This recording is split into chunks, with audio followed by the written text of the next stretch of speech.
तो मेरा एक भाई था, उन्होंने बहुत बीमार दिया और इतना बड़ा कदम ये कैसे इन लोगों ने उठाया हमें कुछ नहीं पता। तो बॉडी जो थी, जो बैग था वो खिड़की के साथ पड़ा। 4 दिन हो गए थे, बॉडी वैसे गलने लगी थी, तो उसका सर जगह जगह से फटा हुआ था। उसामा आपके भाई साकिब का हम नवाला भी था। फुफ्फो का बेटे का कोई इसमें इन्वॉल्वमेंट नहीं है। कत्ल कोई ऐसे नहीं कर देता कि गुड्डे गुड्डे का खेल नहीं है। ये 2 से 3 मरतबा पहले भी मेरे घर में से चोरियां कर चुका है। मुझे इंसाफ चाहिए। मेरी चर्च थी, मेरे पास नहीं है। उसके बाद छुरी थी। उसको कत्ल किया गया और कत्ल करके उसकी लाश को ब्रीफ केस के अंदर डाला गया। जिन लोगों ने मुझे अगवा किया वो मेरे से 15 लाख रुपया मांग रहे हैं।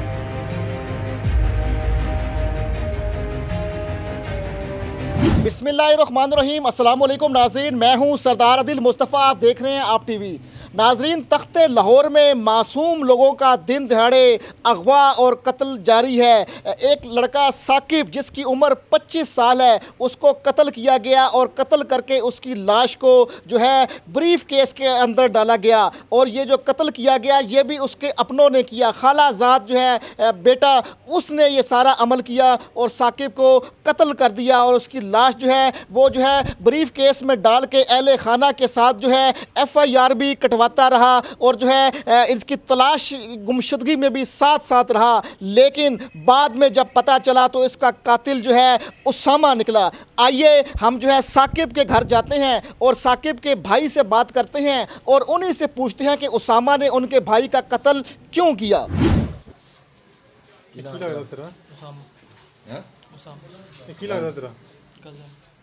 क्यों मारे इन्हों? चर्च पी रहे थे हम बैठ के इधर। 25 ग्राम लेके आया था ये। अच्छा।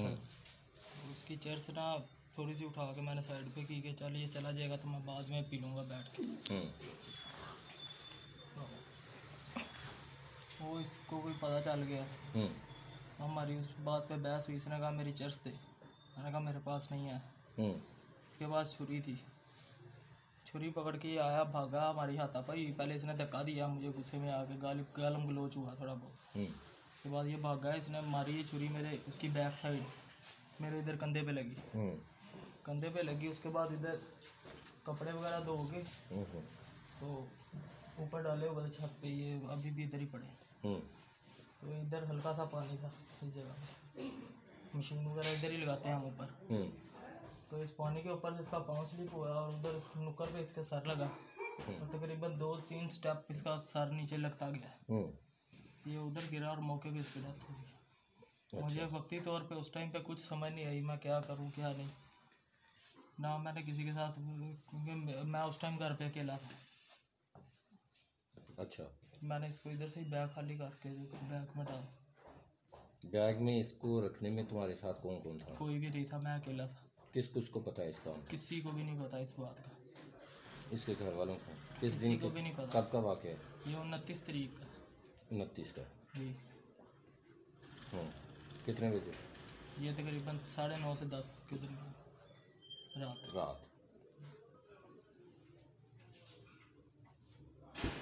नाजरीन, जब लालच सामने आ जाता है तो सगा खून भी सफ़ेद हो जाता है। मासूम साकिब को जिस अजियतनाक तरीके से कत्ल किया गया उसको देख के जो है जहां हर आँख अश्कबार है, वहीं जो है इंसान जो है एक बार जो है उसके ऊपर सदमा और जो है एक ख़ास कैफियत तारी हो जाती है जो नाकाबिले बयान है। मेरे साथ जो है साकिब के भाई आसिम मौजूद हैं। हम सारी बात उनसे पूछेंगे और इन्हीं से पूछेंगे क्या वाक़या हुआ। अस्सलाम वालेकुम आसिम भाई। वालेकुम सलाम। आसिम भाई, आपके भाई को क्यों कत्ल किया गया और किसने कत्ल किया और कब कत्ल किया? मेरा भाई 29 तारीख को रात तकरीबन 8 से 9 बजे के दरमियान अगवा हुआ। तो मैं लाहौर से बाहर था, मुझे नहीं पता था ये सारे मामलात का। मैंने उसे कॉल की, उसका नंबर जो है बंद जा रहा था। मैं अगले दिन 30 तारीख को जब दोपहर को शाम को मैं वापस आया तो मुझे पता लगा भी अभी तक वो नहीं आया घर। तो मैंने उसके नंबर पर कॉलिंग वगैरह की तो मुझे कोई जो है ना इतला उसकी नहीं हुई। तो मैंने जाके शमाली छोनी थाने में मैंने जाके अपना मतलब पर्चा दिया, पर्चा दर्ज करवाया। तो सारे मामलात मैंने उन्हें बताया कि मेरा भाई इस तरह 29 तारीख को 8 से 9 बजे के दरमियान जो है ना गया हुआ है घर से और अभी तक सौदा सरफ लेने घर से निकला है, जो अभी तक घर में वापस नहीं आया। तो उसके बाद फिर मैं वापस घर आया। मेरा कज़न थे जो जिनके साथ ये मतलब फिरता था, जो मेरी सखी खाला का बेटा है। तो उनके साथ ये फिरता था। मैं उन लोगों पर मतलब मुझे थोड़ा सा था, क्योंकि मुझे पता था इनसे थोड़ा सा मुझे कुछ ना कुछ सुराख मिलेगा, इनके साथ ज़्यादा क्लोज़ था वो।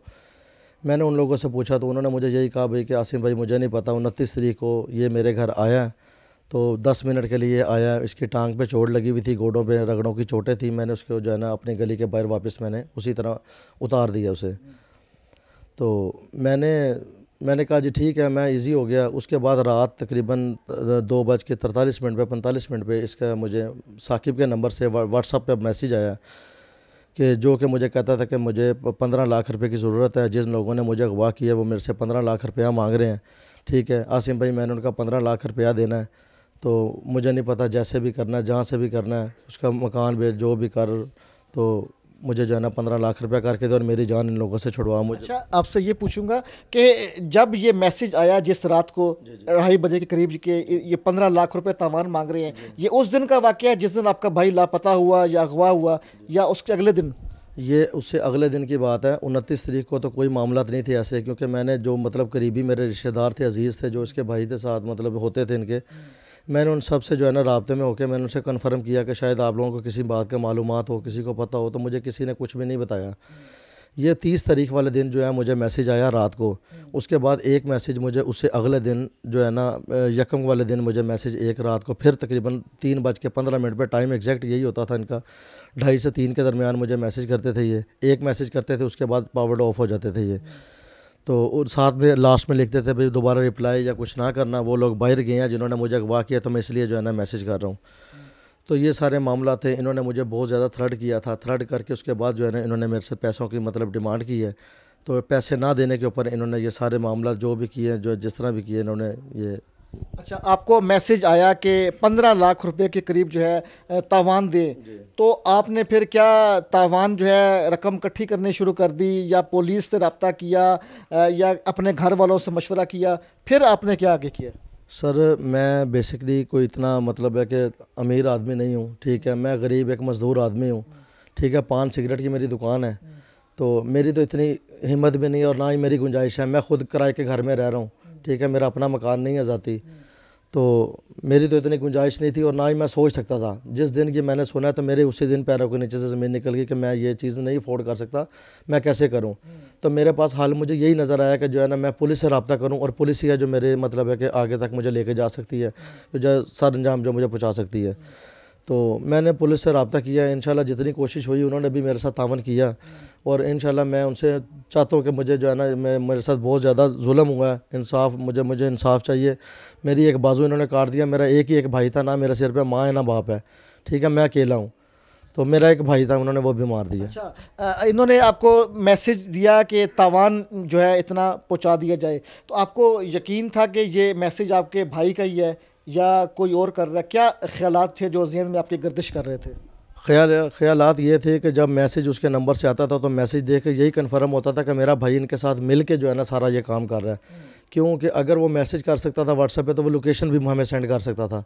ये सारे मामला हमें कन्फर्म थे, लेकिन हमें यह था कि शायद इंशाल्लाह कोई नहीं, चलो आज नहीं तो कल हम इन तक पहुँच ही जाएंगे, ये जो भी हैं। तो खैर मैं कज़नों से बड़ी कोशिश, मैं लास्ट टाइम तक इन लोगों से कोशिश करता रहा, आखिरी दिन तक, कि मुझे बता दो किसी किस्म का कोई मामला था तो मुझे बताओ, ताकि वहाँ तक हम लोग पहुँच सकें। इन्होंने मुझे कोई बात मेरे साथ जो है ना शेयर नहीं की। अच्छा, FIR में जो नाम दर्ज है कातिल का वो उसामा का है, तो उसामा से क्या रिश्ता है, और जो है कैसे उसामा ने, जो आपकी खाला का बेटा है, उसने आपके सगे भाई को मौत के घाट उतार दिया? इनकी कोई बेसिकली कोई दुश्मनी नहीं थी, इनकी कोई मामला नहीं थे ऐसे किसी किस्म के। मेरे घर में ये आते थे, मेरे घर में डेली बैठते थे, ये खाना इकट्ठे खाते थे इकट्ठे। एक जिस दिन ये 29 को हुआ 28 तारीख को ये इकट्ठे मेरे घर में बैठे हुए थे। ये डेली बिला नागा मेरे घर में आते जाते थे, मतलब कोई किसी किस्म की रंजिश नहीं थी मेरे हम लोगों की नज़र में, ना ये कभी लड़े थे। बिल्कुल हमें बिल्कुल नहीं पता कि ये किस तरह हुआ और कैसे हुआ, और इतना बड़ा कदम ये कैसे इन लोगों ने उठाया, हमें कुछ नहीं पता। इन लोगों की पहली प्लानिंग थी या क्या मामला थे, मुझे ये भी नहीं पता कि उसामे ने कत्ल किया या किसने किया है, मुझे अभी तक ये भी नहीं पता। ये इसने अपनी मतलब गवाही दी है कि मैं मतलब मैं उसामा को मैंने मर्डर किया। इसके साथ कौन कौन है, कौन भी है, मैं चाहता हूँ कि पुलिस को ये मतलब सारी तफ्तीश करके इन लोगों से पूछो और इनको सख्त से सख्त सज़ा दी जाए। अच्छा, ये बताएं कि उसामा आपके भाई का कातिल है, तो पहले आपने FIR दर्ज करवाई, अगवा की, 2-3 दिन पुलिस अगवा में रही, फिर आगे जो है कत्ल एकदम हुआ। तो उसामा क्या अगवा के हवाले से भी आपके साथ रहा, FIR कटवाने में हर जगह आपके साथ पेश था वो? बिल्कुल। जब जिस दिन से मतलब है कि मैंने किया था ना, ये 30 तारीख को जिस दिन मैंने पर्चा दिया, मैंने सबसे पहले उसामा को कॉल की थी, क्योंकि मेरा कज़न था, मेरे घर के करीब रहता था। मुझे तो बिल्कुल नहीं, मैं सोच भी नहीं सकता था ये काम होगा। तो मैंने इसको कॉल की थी, मैंने से कहा था कि उसामा जाके तो मैं जो है ना पर्चा कराओ, तो मैं लाहौर से बाहर हूँ, तो मैं आ रहा हूँ, तो मैं आके तो मैं भी जो है ना आता हूँ। तो उसामा जो है ना ये गया, इसने जाके कहा भाई कि मतलब पर्चे के लिए इसने बात की है। तो उन्होंने ये कहा भाई कि इसका कोई खूनी रिश्ता, कोई भाई या बहन या बाप या माँ कोई ऐसे आएगा तो फिर पर्चा काटा जाएगा। फिर इसने मुझे कॉल की, मैंने वहाँ से इन ड्राइव की बाइक करा के तो मैं सीधा थाने आके तो फिर मैंने जो है ना सारे कार्रवाई जो है ना मैंने खुद मिल के, और ये मेरे साथ था, सारी की है। और 2 दिन उसके बाद जितने दिन मैं थाने जाता रहा हूँ, ASI साहब से मिलता रहा हूँ, अपने तफ्तीशी साहब से, ये मेरे साथ साथ रहता रहा है। अच्छा, FIR दर्ज करवाने में भी उसामा आपके साथ था, और आपका भाई साकिब गुमशुदगी के हवाले से तलाश करने में भी आपके साथ साथ रहा। आप तलाश करते रहे इस कातिल उसामा के साथ मिलकर? जी बिल्कुल ऐसे ही है कि जितनी देर तक मतलब 2 दिन 3 दिन 4 दिन जितने दिन ये लगे हैं, पूरा प्रोसेस रहा है, ये मेरे साथ अटैच रहा है और मेरे दुख में बराबर का शामिल रहा है। ये इसने मुझे बिल्कुल नहीं बताया कि मेरे से ये काम होगा या किसी, मतलब मुझे उसी दिन पता लगा जिस दिन मुझे बॉडी मिली है। अच्छा, ये मान कैसे गया कि उसामा, ये कैसे ड्रॉप सीन हुआ कि उसामा कहता है कि मैंने ही आपके भाई को कत्ल किया है? बेसिकली इनके ऊपर को घर का जो फ्रंट वाला कमरा है ना, वो कमरे में आगे खिड़की है, खिड़की के आगे शीशा नहीं लगा हुआ। इसने बॉडी को मार के, जो हमने चीज़ देखी है जिस दिन मतलब इसने बरामदगी दी है बॉडी की, उसी दिन इसी तरह पुलिस आई है, पुलिस ऊपर ले गए हैं, हमने तफ्तीश की पुलिस वालों ने। तो बॉडी जो थी, जो बैग था वो खिड़की के साथ पड़ा था और अंदर वाली साइड से ये दरवाज़ा बंद कर देता था, जो कि स्मेल जो है ना, ताकि बाहर जो है ना इसकी निकल जाए। तो जिस दिन ये मतलब है काम ज़्यादा हुआ, जिस दिन मतलब बरामदगी इसके मतलब स्मेल ज़्यादा फैली है, तो मोहल्ले वालों ने, लोगों ने कहा भाई इधर कोई चीज़ मरी है या क्या मामला था, इधर इतनी स्मेल क्यों आ रही है? क्योंकि 4 दिन हो गए थे, बॉडी वैसे गलने लग गई थी और शक्ल बॉडी की ऐसे थी, आप यकीन करें कि हम लोग आखिरी टाइम पे अपने भाई की शक्ल नहीं देख सके, ऐसी कंडीशन थी उसकी।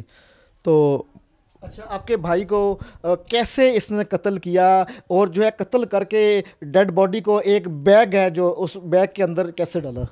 सर ये तो अब उन्हें पता है कि कैसे डाला, हमें तो बिल्कुल। बॉडी के टुकड़े किए हुए थे या बॉडी पूरी मुकम्मल थी? नहीं, बॉडी मुकम्मल थी, लेकिन उसके जिस्म पर निशान थे, मतलब है कि उसका सर जगह जगह से फटा हुआ था। एक पत्थर वहाँ से बरामद हुआ, नोक वाला, जिसके ऊपर खून लगा हुआ था। ठीक है, वो पुलिस ने सब सारी चीज़ें जो थी मतलब अपनी हिरासत में ले ली हैं। उन लोगों को सब मतलब मालूम है। तो वो मतलब पत्थर जो है ना सर में मार मार के उसको मतलब है कि किया गया था, और उसका खून सारा नीचे फर्श पे भी खून हुआ था, और बैग भी सारा खून से भरा हुआ था, और एक सारा इकट्ठा होके बैग की जिप बंद की हुई थी, ऊपर कपड़ा डाला हुआ था बैग के। अच्छा, उसामा आपके भाई साकिब का हम नवाला भी था, हम प्याला भी था, आपका सगा जो है खून था, सगा रिश्ता था, खाला का बेटा था, और जो है नबील जो है वो भी क्या साथ मिला क्या हुआ, ये सारी बात जो है हमें बताएं। नबील का बेसिकली, नबील का ये मुझे थ्रेड करता था, क्योंकि नबील के साथ भी उसको उठना बैठना था साकिब का। ये मुझे मैसेज करता था नबील के हवाले से कि नबील को सब मामलात का पता है, नबील से पूछ ली। मेरा ज़हन उसकी तरफ हो जाता था। फिर मैं उसको कॉल करके बुलाता था, वो 2 मिनट में मेरे घर आता था, मैं उससे तफ्तीश करता था, ये साथ मिल के उसके ऊपर मेरे साथ मिल के प्रेशर डालता था। अच्छा, ये प्रेशर डालता था कि नबील ने किया, और नबील का आपसे क्या रिश्ता है? नबील मेरी सकी फुफो का बेटा है। तो ये प्रेशर इसलिए डालता था ताकि ये सारा जो किया दरा था, ये सारा मैं उसके ऊपर डाल सकूं पुलिंदा। तो इसलिए जो है ना ये उसके ऊपर प्रेशर डालता था, और मेरा भी ज़हन उसी की तरफ जो है ना, मुझे भी गुमराह उसी तरफ करता था कि ये मतलब है कि आपकी अटेंशन भी डाइवर्ट कर रहा था। अच्छा, तो इतना खाला का इतना क्लोज रिश्ता उसामा का साकिब से और आपसे, ऐसा काम कर देगा, कभी सोचा था आपने? सर कभी नहीं सोच सकते थे हम लोग। अगर मैंने सोचा होता तो मैं सर एप्लीकेशन ये नामालूम अफराद पे कभी ना करवाता, क्योंकि मैंने पर्चे में भी इन्हीं को अपने साथ रखा, मैंने आखिरी दिन तक इनको अपने साथ रखा, क्योंकि मैं कभी सोच भी नहीं सकता था कि ये लोग मेरे साथ ऐसा धोखा करेंगे। अच्छा, तो अभी आपका शक जो है सिर्फ उसामा पे ही है कि ये भी आप समझते हैं कि आपकी फुफ्फो का बेटा नबील वो भी इसके साथ मिला हुआ है? फुफ्फो का बेटे का कोई इसमें इन्वॉल्वमेंट नहीं है। वो मैंने मतलब थोड़ी सी जान पहचान, मतलब मैं शुरू दिन से उसके साथ था, तो मतलब मैं सारा पूछ रहा था, लेकिन मुझे सारे जब मामला जब ये बॉडी मिली उसके बाद मुझे सारे मामलात पता लगे कि आहिस्ता आहिस्ता पता लगते गए कि ये मामला कैसे हुआ।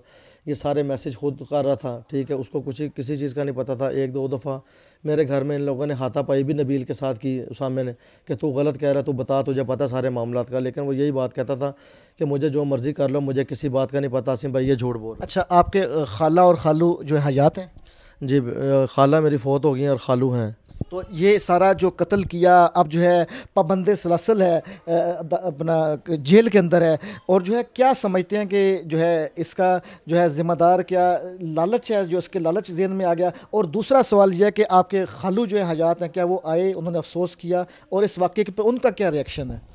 खालू मतलब है कि आए तो नहीं है मेरे पास अफसोस के लिए बिल्कुल नहीं आए, लेकिन वो आना चाहते थे। कुछ रिश्तेदारों को उन्होंने कॉल की थी कि मैं आना चाहता हूँ, लेकिन उन्होंने मना कर दिया कि भाई मतलब अभी गरम काम है, तो कोई ऐसा नुकसान ना हो जाए जिसकी वजह से कि मतलब कोई मामला ख़राब हो, इसलिए उन्होंने मना कर दिया कि तो आप लोगों को आना मुनासिब नहीं है।